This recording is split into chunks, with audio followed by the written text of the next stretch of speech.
తీర్థయాత్రలో నర్మదా నది పుష్కరాల ప్రత్యేక కార్యక్రమానికి సాదర స్వాగతం. నర్మదా నది పుష్కర శోభలో పులకిస్తున్న ఈ శుభతరుణాన పుష్కర యశస్సుని, పుణ్యక్షేత్రాల తేజస్సును తిలకిద్దాం రండి.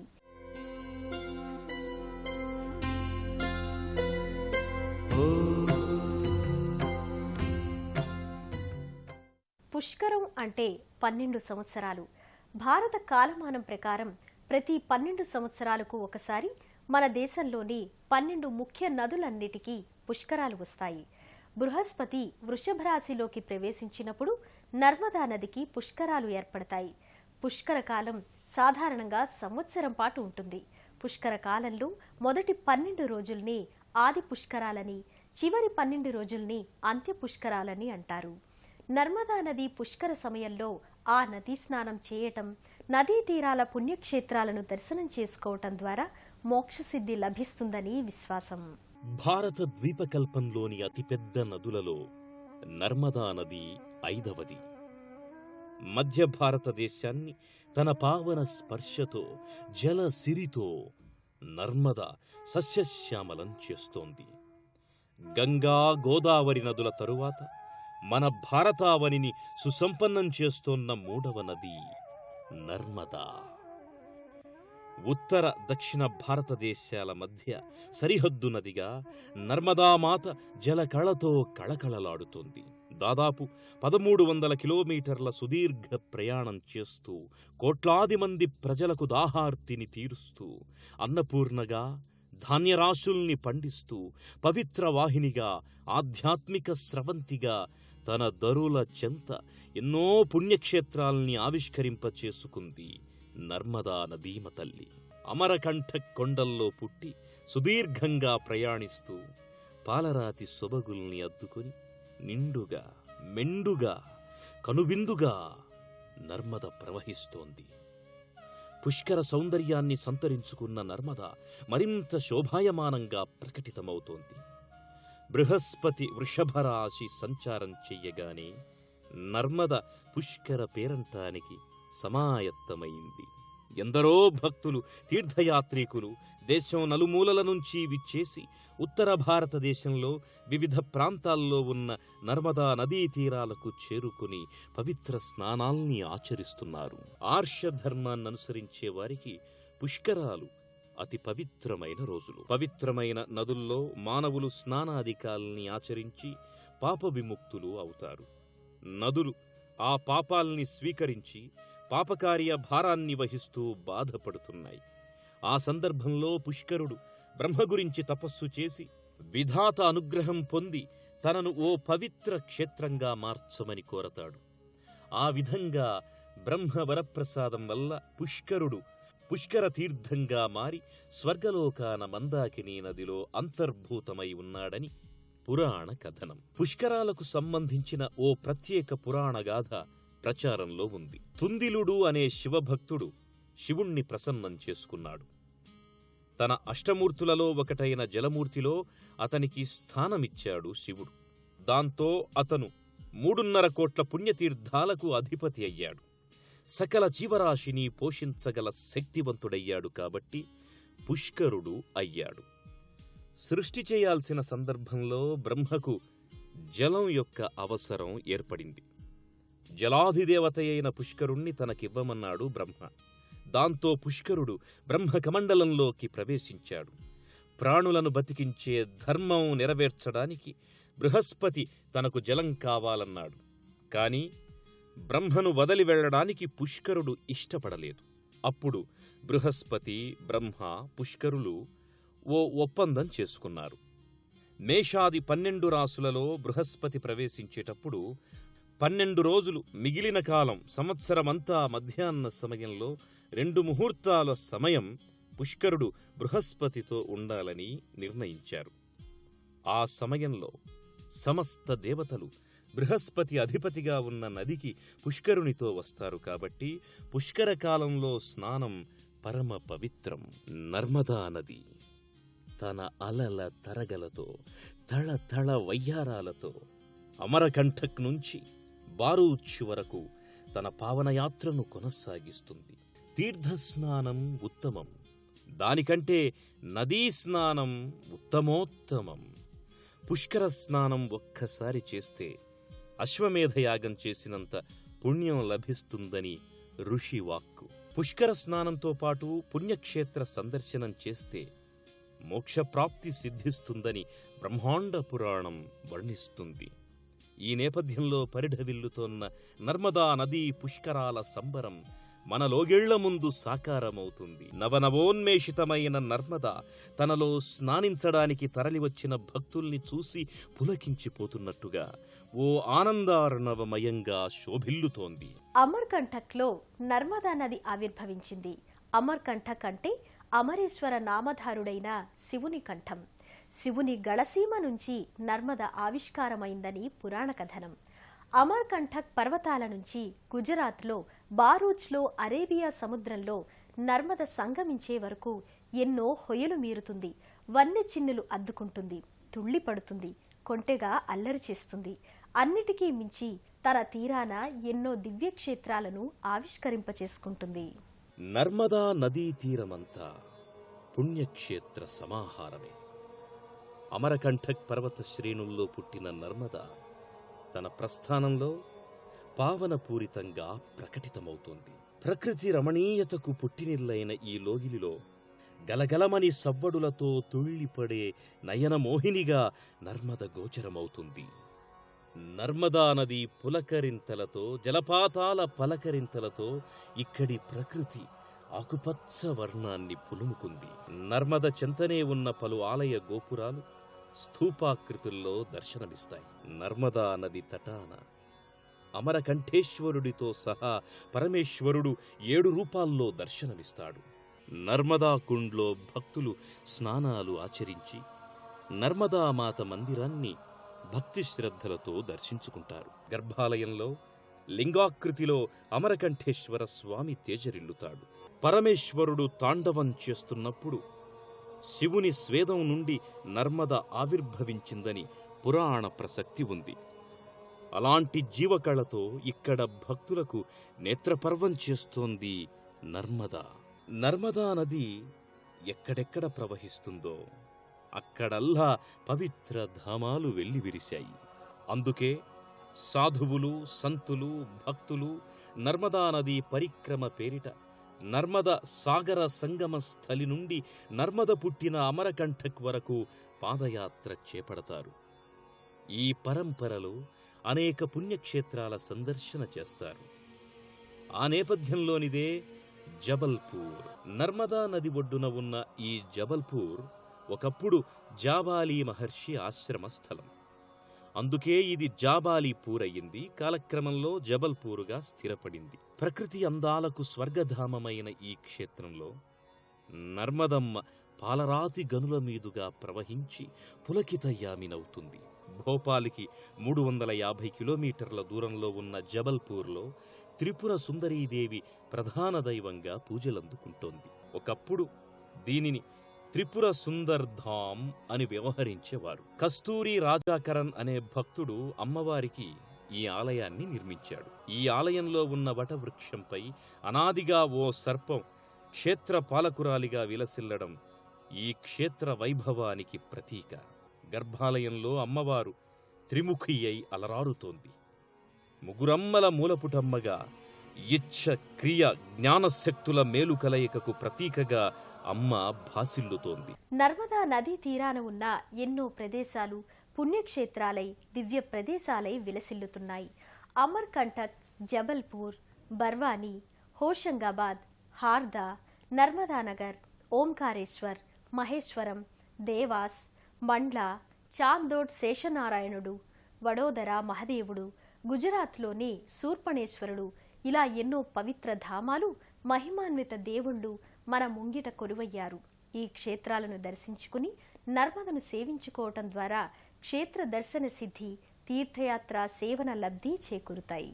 పురాణపరంగా, చారిత్రకంగా, ఆధ్యాత్మికంగా కూడా నర్మదా నదికి విశేష ప్రాధాన్యముంది. కాళిదాసు మహాకవి తన మేఘ సందేశంలో రేవా నది ప్రస్తావన చేశాడు. మహాదేవుడు తపస్సు చేస్తున్నప్పుడు ఆయన త్రిశూలాగ్రం నుంచి కొన్ని బిందువులు రాలిపడ్డాయి అని చెబుతారు. ఆ బిందువులే నర్మదగా రూపాంతరం చెందాయంటారు. అలా పురాణ ప్రసిద్ధి చెందిన శివపుత్రిక నర్మద ఘోషంగాబాద్ దగ్గర మరిన్ని హొయలు పోతుంది. ధీర గంభీరంగా దరులు వరిసి ప్రవహిస్తుంది. వెండి జల తీరాలు వెల్లవేసిన వెన్నెల సోనలా నర్మద ప్రవహిస్తుంటుంది. ప్రాకృతిక రమణీయత నేపథ్యంగా ఎత్తైన వృక్షాలు, కొండల నుంచి సాగే ప్రయాణం తీర్థయాత్రికులను తన్మయానుభూతులను చేస్తుంది. మధ్యప్రదేశ్లోని ఇటార్సీ నుంచి 12 కిలోమీటర్ల దూరంలో ఉన్న హోషంగాబాద్ పట్టణం నడిబొడ్డు నుండి నర్మదా వాహిని కొనసాగుతోంది. షేఠానీ ఘాట్లో భక్తులు పుణ్యస్నానాలు ఆచరించి ఒడ్డునే ఉన్న నర్మదేశ్వర లింగమూర్తిని పూజించుకుంటారు. ఇక్కడ సూర్యోదయ సూర్యాస్తమయ సందర్భాలలో నర్మదా నది తన రూప సౌందర్యాల్ని మార్చుకుంటుంది. ఈ నది ఒడ్డునే పాలరాతిమూర్తిగా దివ్య ధవళ కాంతుల్ని విరజిమ్మే నర్మదాదేవి మందిరం విలసిల్లుతోంది. నర్మదా నదికి ఎన్నో పేర్లున్నాయి. ఈ పేర్లన్నీ నదికి సంబంధించిన పురాణ ప్రాశస్త్యాన్ని వెల్లడిస్తాయి, క్షేత్రవైభవానికి ప్రతీకగా నిలుస్తాయి. రేవ, కరభ, మందాకిని, విపాశ, వాయువాహిని, రంజన, విమల, త్రిక్కట, విరూప, వికాస, అమృత, దశార్ణ, చిత్రకూట, తమస, విశద, చిత్రోత్పల, కృప, గంధ, భంజ ఇలా ఎన్నో పేర్లతో ఈ నదీమ తల్లిని పిలుచుకుంటారు. ఈ నది నామాల్ని ప్రతినిత్యం ప్రాతకాలంలో స్మరించుకుంటే నిత్యం నర్మదా నదిలో స్నానమాచరించిన ఫలం లభిస్తుందని పెద్దల ఉవాచ. నర్మదా నదితో ముడిపడి ఉన్న మరో క్షేత్రం పచ్మఢి. భోపాల్కు 200 కిలోమీటర్ల దూరంలో ఉన్న ఈ సన్నిధి మధ్య భారతంలోని కాశ్మీరంగా వినుతికెక్కింది. సాత్పూరా పర్వత శ్రేణుల్లోని ఈ క్షేత్రంలో పాండవులు అజ్ఞాతవాసం చేసిన పంచగుహలున్నాయి. పాండవులు అజ్ఞాతవాసం చేసిన పంచమఢి కాలక్రమంలో పచ్మఢి అయ్యింది. ఈ క్షేత్రంలో ఉన్న మరో ముఖ్యమైన సన్నిధి జటాశంకర్ మందిరం. ఓ గుహలో దివ్యమూర్తిగా జటాశంకరుడు దర్శనమిస్తాడు. 2 కొండలు చీలి మధ్యలో ఏర్పడిన ఓ లోయలో ఉన్న గుహలో శివలింగం ఉంటుంది. ఈ లింగమూర్తి ముంగిట గంగోదకం నిండిన జలాశయం ఉంది. భస్మాసురుణ్ణి తప్పించుకోవడానికి శివుడు ఈ గుహలో దాక్కుని లింగాకృతి దాల్చినట్టుగా ఇక్కడి స్థల పురాణం చెబుతోంది. లింగాకృతి సమీపంలో గణపతి, బ్రహ్మ, విష్ణువు, అంబికాదేవి కొలువుదీరి ఉన్నారు. నర్మదా నది సంభాషి ఓంకారేశ్వరం ఈ క్షేత్రాన్ని ఆనుకుని ప్రవహిస్తున్న పవిత్ర నర్మదా కెరటాలు సైతం ఓం నమఃశివాయ అనే పంచాక్షరిని పలుకుతూ ఉంటాయి. ఆ నదీ తీరాన్నే 12 జ్యోతిర్లింగాలలో ప్రముఖమైన లింగం ఆవిర్భవించి ఉంది. ఓంకార ప్రణవలింగంగా అమలేశ్వరుడు, జ్యోతిర్లింగంగా మమలేశ్వరుడు అవతరించిన ఓంకారేశ్వర క్షేత్రాన్ని ఈ పుష్కరాల సమయంలో దర్శించుకోవడం బహుదా పుణ్యఫలం. నర్మద పావన ఝరులతో పులకించే మరో జ్యోతిర్లింగ క్షేత్రం ఓంకారేశ్వరం. ఇక్కడి జ్యోతిర్లింగం 2గా విభజితమై ఓంకారేశ్వరునిగా, మమలేశ్వరునిగా పూజలందుకుంటోంది. నర్మదా నది ఒడ్డుని ఆనుకొని ఉన్న ఓంకారేశ్వర స్వామి సన్నిధిని, మమలేశ్వర స్వామి నెలవును దర్శించుకున్న భక్తులు పునీతులవుతారు. అదిగో అదే మమలేశ్వరుని శిలాకృతి లింగం. పరమశివుని లీలా విశేషంతో 2గా చీలిన జ్యోతిర్లింగ సగభాగపు పూర్ణాకృతి లింగం. గర్భాలయంలో దర్శనమిచ్చే రాతిలింగ స్వరూపుడు ఓంకారేశ్వరుణ్ణి అతి సమీపంలో నుంచి దర్శించుకుంటారు భక్తులు. 2 చేతులెత్తి హరహర శంభో శంకర అంటూ తాము తెచ్చుకున్న బిల్వపత్రాలని తామే సమర్పించుకుంటారు. స్వామి పాదాల చెంతనే తానెప్పుడూ ఉండాలని వరం కోరుకున్న నర్మదా నదీమ తల్లి శివ సాక్షాత్కారంతో ఆ వరం పొంది ఓంకారేశ్వర క్షేత్రంలో ప్రవహిస్తోందని చెబుతారు. జగత్తంతా తానే ఉన్నానని చెప్పడానికన్నట్టుగా సర్వేశ్వరుడు మధ్యప్రదేశ్లోని నర్మదా నదీ తీరంలో ఉన్న మహేశ్వరంలో కూడా కాశీ విశ్వనాథుడిగా అవతరించాడు. నర్మదా నదీ తీరంలో మహేశ్వర క్షేత్రం ఓ అరుదైన ఆధ్యాత్మిక కేంద్రంగా వర్ధిల్లుతోంది. ఈ మందిరంలో విశ్వనాథుడు పాలరాతి పానవట్టంపై నల్లటి శివలింగం సుందరంగా గోచరమవుతుంది. నర్మదా నది మధ్యలో ఉన్న జలలింగేశ్వర స్వామి ఆలయాన్ని భక్తులు దర్శించుకుంటారు. దీపాలను ప్రజ్వలింపచేసి నర్మదా నదిలోకి జారవిడుస్తారు. నర్మదా నదీ తీరానే పలు రాష్ట్రాల్లో ఉన్న పుణ్యక్షేత్రాలు ఆధ్యాత్మిక దివ్య ప్రభల్ని ప్రకటింపచేస్తున్నాయి. శివపుత్రికగా, దివ్య వైభవ సంధాత్రిగా నర్మద నవ్యానంద భరితంగా పుష్కర శోభతో పరిఢవిల్లుతోంది. నటరాజ అంశదాల్చిన నర్మదకు సర్వదా శతధా సహస్రధా బహుధా మంగళ నీరాజనాలు శతకోటి నమో వాక్కాలు. ప్రాణికోటి సమస్తం జవజీవాలతో పరిఢవిల్లాలంటే జలమే ఆధారం. తైత్తరీయోపనిషత్తు ప్రకారం బ్రహ్మ నుంచి ఆకాశం, ఆకాశం నుండి వాయువు, వాయువు నుండి జలం, జలం నుండి భూమి, భూమి నుండి ఔషధాలు, ఔషధాల నుండి అన్నం, అన్నం నుండి జీవుడు పుట్టాయని పేర్కొంది. ఇలా జీవరాశులకు ప్రధానమైన జలస్నాన ప్రాముఖ్యాన్ని గుర్తు చేసేవే పుష్కరాలు. ఈ పుష్కర కళతో పుష్కలంగా శోభిల్లుతోన్న నర్మదా నదీమాతకు వందన మందారాల్ని సమర్పించుకుందాం. మరో క్షేత్ర సందర్శనంతో మళ్లీ కలుసుకుందాం. కృతయుగానంతరం త్రేతాయుగంలో శ్రీరామచంద్రమూర్తిగా, ద్వాపరయుగంలో శ్రీకృష్ణ పరమాత్మునిగా, కలియుగంలో శ్రీ వెంకటేశ్వరుడిగా అవతరించాడు శ్రీ మహావిష్ణువు.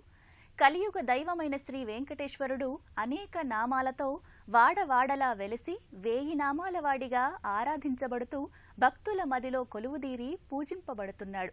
ఆ 1000 నామాల శ్రీ వెంకటేశ్వరుడు నారాయణుడిగా అలరారుతున్నాడు. ఆ దేవదేవుడే శ్రీ లక్ష్మీదేవి సమేత నారాయణుడిగా వెలసిన శ్రీ లక్ష్మీ నారాయణ దేవాలయ విశేషాలను ఈనాటి మన తీర్థయాత్ర కార్యక్రమంలో తిలకిద్దాం.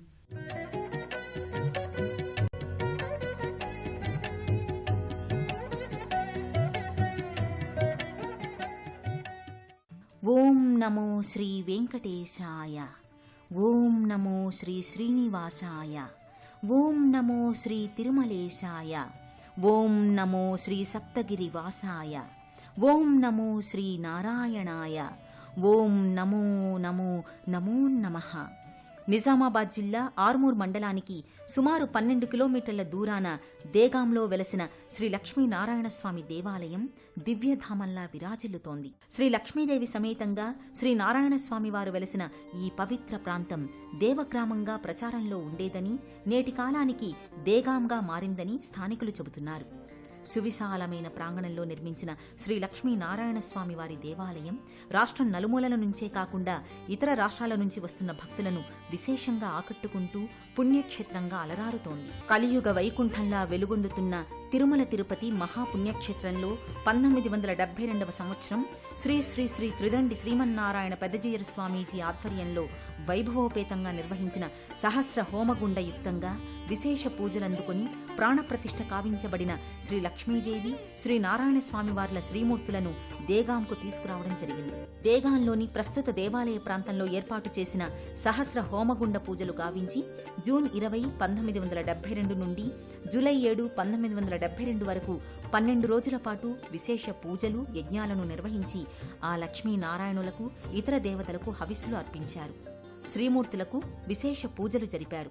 1972 జూలై 12న సింహలగ్న శుభ పుష్కరాంశమున శ్రీ పెద్దజీయర్ స్వామివారి కరకమలాలచే విగ్రహ శ్రీమూర్తులను అత్యంత పవిత్రంగా ప్రతిష్ఠించడం జరిగింది. కొంతకాలం తరువాత దేగాం నివాసి అయిన గడ్డం గంగారెడ్డి గారు స్వయంగా శ్రీ లక్ష్మీనారాయణ స్వామి వార్లకు అతి సుందరంగా ఈ ఆలయాన్ని నిర్మించారు. దేగాం దివ్యధామంలో వేంచేసిన శ్రీ లక్ష్మీనారాయణ స్వామి వార్లు నాటి నుంచి నేటి వరకు నిత్య పూజలు అందుకుంటున్నారు.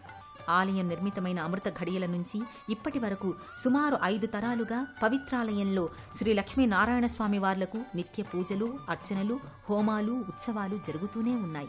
ఎంతో సుందరంగా నిర్మించిన శ్రీ లక్ష్మీనారాయణ స్వామి వారి ఆలయ గోపురం, 2 సింహాల నడుమనున్న గరుడస్వామి తదితర దేవతామూర్తులు నిలిచిన తీరు భక్తులను విశేషంగా ఆకట్టుకుంటాయి. అనేక విశేషాలకు నిలయమైన దేగాం శ్రీ లక్ష్మీనారాయణ స్వామి వారి దేవాలయం ఎనలేని ఆధ్యాత్మిక శోభను సంతరించుకుంది. శ్రీ లక్ష్మీనారాయణ స్వామి దేవాలయంలో దేవతామూర్తులు వెలసిన ప్రత్యేకతను గురించి, అర్చకులు నిర్వహించే పూజలు, అర్చనలు, హోమాల వివరాలు ఇప్పుడు తెలుసుకుందాం. అంతేకాకుండా ప్రతి ఏటా ఎంతో ఘనంగా నిర్వహించే బ్రహ్మోత్సవాలను, స్వామివారి రథోత్సవాన్ని తిలకిద్దాం. సర్వసాధారణంగా అన్ని ఆలయాలలో మూల విరాట్టుల ఎడమవైపున అమ్మవార్లు కొలువుతీరి ఉండడం చూస్తుంటాం. కానీ దేగాం శ్రీ లక్ష్మీనారాయణ స్వామివారి దేవాలయంలో స్వామివారి కుడివైపున శ్రీ లక్ష్మీదేవి అమ్మవారు కొలువై ఉండడం ఈ ఆలయ ప్రత్యేకత. ఆ విధంగా జగత్తులో అమ్మవారు స్వామివారి కుడివైపున కొలువు తీరిన ఆలయాలలో మొట్టమొదటిది బదరీనాథ్ ఆలయం, రెండవది దేగాం శ్రీ లక్ష్మీనారాయణ స్వామివారి ఆలయం. ఈ రెండు ఆలయాలు వైకుంఠధామాలుగా అలరారుతున్నాయని ఇక్కడి అర్చక స్వాములు పేర్కొంటున్నారు. అంతటి మహిమాన్విత శ్రీ లక్ష్మీనారాయణ స్వామి ఆలయంలో కొలువు తీరిన స్వామి అమ్మవార్లు భక్తుల పాలిట కొంగు బంగారంగా విరాజిల్లుతున్నారు. భక్తులు శ్రీ లక్ష్మీనారాయణుల అనుగ్రహాన్ని పొంది అనేక సమస్యల నుంచి విముక్తి చెందుతుంటారు. దేగాం దివ్యధామంలో కొలువైన శ్రీ లక్ష్మీనారాయణులు కోరిన కోర్కెలు తప్పక తీరుస్తారని భక్తులలో విశ్వాసం ఎక్కువగా ఉండడంతో అధిక సంఖ్యలో భక్తులు ఆలయానికి చేరుకొని స్వామివార్లను భక్తి శ్రద్ధలతో నియమనిష్టలతో దర్శించుకొని పూజలు చేస్తారు. హోమగుండ మండపంలో హోమాలను ఎంతో పవిత్రంగా జరిపిస్తుంటారు. ప్రతి సంవత్సరం అత్యంత వైభవంగా బ్రహ్మోత్సవాలను నిర్వహిస్తారు. వారం రోజుల పాటు నిర్వహించే ఈ బ్రహ్మోత్సవాలలో మొదటి రోజు మల్లన్న జాతర జరిపించి ఆలయానికి తరలివచ్చిన భక్తులకు అన్నదానం చేస్తారు. బ్రహ్మోత్సవాలలో రెండవ రోజున నృత్య సంగ్రహణము, అంకురార్పణ, భేరీ పూజ, ఋత్విక్కరణము లాంటి కార్యాలను జరిపించి భక్తులకు తీర్థప్రసాదాలను అందిస్తారు.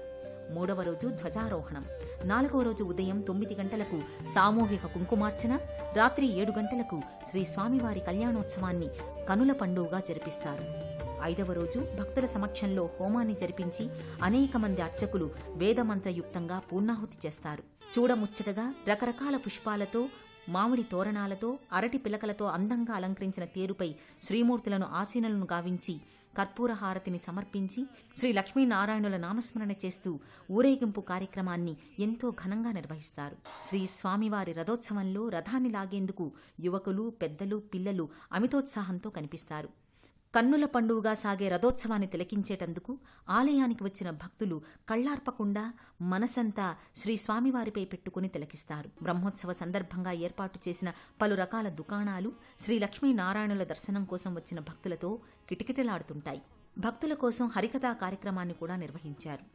భక్తులు శ్రీ స్వామివారి పాటలు పాడుతూ భజనలు చేస్తూ కార్యక్రమాన్ని రక్తి కట్టించారు. ఎంతో వైభవంగా జరిగే రథోత్సవ కార్యక్రమాన్ని విజయవంతం కావించిన భక్తులు ఆనందోత్సాహాలతో ఆలయాన్ని చేరుకుంటారు. బ్రహ్మోత్సవాలలో చివరి రోజున శ్రీ స్వామివారికి చక్రతీర్థము, పండితులకు సన్మానంతో బ్రహ్మోత్సవాలు ముగుస్తాయి. దేగాం శ్రీ లక్ష్మీనారాయణ ఆలయ ప్రాంగణంలో ఉన్న శ్రీరామస్తూపం, వేదస్తూపంగా నిర్మించిన శ్రీకృష్ణ మందిరం, ఆంజనేయ స్వామివార్లను దర్శించి వాటి విశిష్టతను తెలుసుకుందాం. దేగాంలోని శ్రీ లక్ష్మీనారాయణ స్వామి ఆలయ ప్రాంగణంలో కొలువు తీరిన ఆంజనేయ స్వామి వారిని భక్తులు దర్శించుకుని పూజలు చేస్తారు.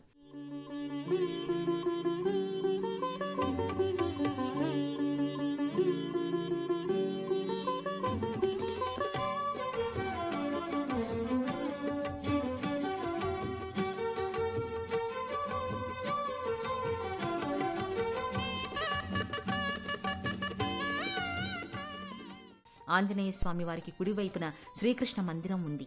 ఆ మందిరాన్ని వేదస్థూపంగా వర్ణిస్తుంటారు. 1975లో ప్రతిష్ఠించిన ఈ వేదస్థూపాన్ని శ్రీ శ్రీ శ్రీ త్రిదండి శ్రీమన్నారాయణ పెద్దజీయర్ స్వామి వారిచే ప్రతిష్ఠించినట్టుగా స్థానికులు చెబుతున్నారు. శ్రీ పెద్దజీయర్ స్వామివారు ప్రతిష్ఠించిన 108 వేదస్థూపాలలో దేగాంలోని వేదస్థూపం 4వది కావడం విశేషం. శ్రీ పెద్దజీయర్ స్వామివారు ప్రతిష్ఠించిన వేదస్థూపం ముందు భాగంలో శ్రీరామస్థూపం భక్తులకు దర్శనమిస్తుంది. పవిత్రమైన శ్రీరామస్థూపాన్ని 1989వ సంవత్సరంలో శ్రీ చిన్నజీయర్ స్వామివారు ప్రత్యేక పూజలు నిర్వహించి స్థాపించారు. అదేవిధంగా శ్రీ లక్ష్మీనారాయణ ఆలయ ముందు భాగాన నిర్మించిన చిన్న మందిరంలో గరుడాళ్వార్ని కూడా ప్రతిష్ఠించారు. దేగాంలో వేంచేసిన శ్రీ లక్ష్మీనారాయణ దేవాలయ దర్శన వేళలు, ఆలయానికి చేరుకునే మార్గాల వివరాలు తెలుసుకుందాం.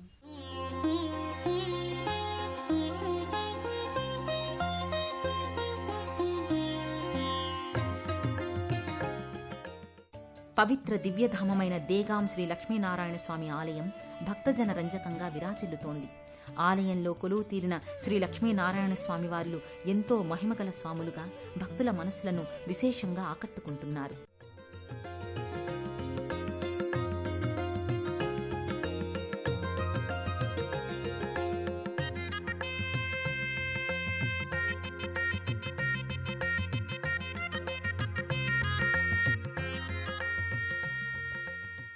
శ్రీ లక్ష్మీనారాయణ స్వామి వార్ల అనుగ్రహం అందరికీ అందాలని ఆశిద్దాం. జై నారాయణ, జై జై శ్రీమన్నారాయణ, జై జై జై శ్రీ లక్ష్మీనారాయణ. పవిత్ర క్షేత్రంగా విరాజిల్లుతోన్న శ్రీ లక్ష్మీనారాయణ ఆలయ విశేషాలను, ఆలయ ప్రాంగణంలో ఉన్న ఆంజనేయ స్వామివారిని, వేద స్తూపాన్ని, శ్రీరామ స్తూపాన్ని దర్శించి శ్రీ లక్ష్మీదేవి సమేత నారాయణ స్వామివారి అనుగ్రహాన్ని పొందుతారని ఆశిస్తూ మరో విశిష్ట ఆలయ విశేషాలతో మరో తీర్థయాత్రలో కలుసుకుందాం. అంతవరకు సెలవు.